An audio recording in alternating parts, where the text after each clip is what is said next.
बच्चों, आगे हम जिस रस के बारे में बात करने चल रहे हैं उसे हिंदी साहित्य में शांत रस के नाम से जाना जाता है।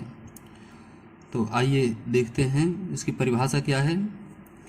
परम तत्व की प्राप्ति अर्थात ईश्वर का अनुभव होने पर अथवा संसार से वैराग्य होने पर शांत रस की निष्पत्ति होती है, जहाँ मन दुख, सुख, द्वेष, राग, इच्छा, अनिच्छा आदि से दूर और संसार से विरक्त हो जाता है।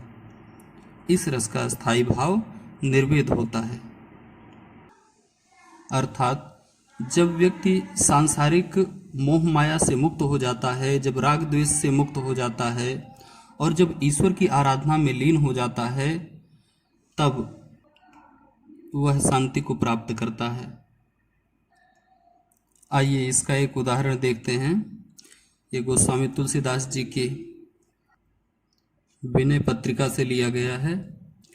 कबहु कहूँ यही रहनि रहूँ गो, साथ कृपालु कृपाते संत स्वभाव गहूँ गो, जथा लाभ संतोष सदा काहू सो कछु न चाहूँ गो, परहित निरत निरंतर मन क्रम वचन नेम निभाऊँ गो।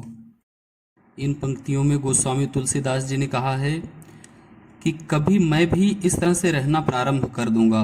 कबहू कहूँ यही रहनि रहूँ गो, कभी मैं भी इस प्रकार से रहना प्रारंभ कर दूंगा कि श्री रघुनाथ श्री रामचंद्र जी की कृपा से, जो कि अत्यंत कृपालु हैं, अत्यंत दयालु हैं, उनकी कृपा से संतों जैसा स्वभाव धारण कर लूँगा। संत स्वभाव गहूँ गो, संतों जैसा स्वभाव प्राप्त कर लूँगा। जथा लाभ संतोष सदा, और ईश्वर की कृपा से मेरे अंदर इतनी क्षमता आ जाएगी, इतनी समझ आ जाएगी कि जितना भी मुझे प्राप्त होगा उतने में ही मैं संतोष कर लिया करूँगा। काहू सो कछु न चाहूँगो, और किसी से मैं कभी कुछ भी नहीं चाहूँगा। परहित निरत निरंतर मन क्रम वचन नेम निभाऊँगो, मैं मन से, कर्म से और वचन से हर नियम का पालन करूँगा, हर नियम का निर्वाह करूँगा और दूसरों के हित में ही सदैव लगा रहूँगा। उन ईश्वर की कृपा से कभी मैं भी इस तरह से रहना प्रारंभ कर दूंगा। आइए स्पष्टीकरण के आधार पर हम देखते हैं कि उक्त उदाहरण में किस प्रकार से शांत रस की निष्पत्ति हुई है। शांत रस का स्थायी भाव निर्वेद होता है। आलंबन विभाव के अंतर्गत आश्रय और विषय दो चीजें आती हैं। यहाँ आश्रय गोस्वामी तुलसीदास जी हैं और पाठक या श्रोता जो इस काव्य को पढ़ रहा है या सुन रहा है वह भी आश्रय हो सकता है,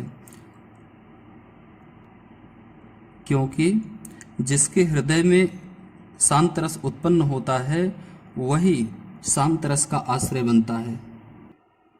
यहाँ श्री रामचंद्र जी की भक्ति विषय है, क्योंकि श्री रामचंद्र जी की भक्ति के कारण ही शांत रस उत्पन्न। साधुओं से संपर्क करना, श्री रामचंद्र जी की कृपा इत्यादि ऐसे तत्व हैं जो कि इस शांत रस को और अधिक तीव्रता प्रदान करते हैं, जिसके कारण ये सभी तत्व उद्दीपन विभाव हैं। धैर्य, अचिंता, संतोष इत्यादि यहाँ पर अनुभाव हैं तथा निर्वेद, हर्ष, स्मृति आदि संचारी भाव हैं। आइए शांत रस के अन्य उदाहरण हम देखते हैं। एक उदाहरण है, मन पछितई हैं अवसर बीते, दुर्लभ देह पाय हरिपद भज, करम वचन अरुहिते, मन पछितई हैं अवसर बीते। और इसका दूसरा उदाहरण है, रे मन ये 2 दिन का मेला रहेगा, कायम न जग का झमेला रहेगा।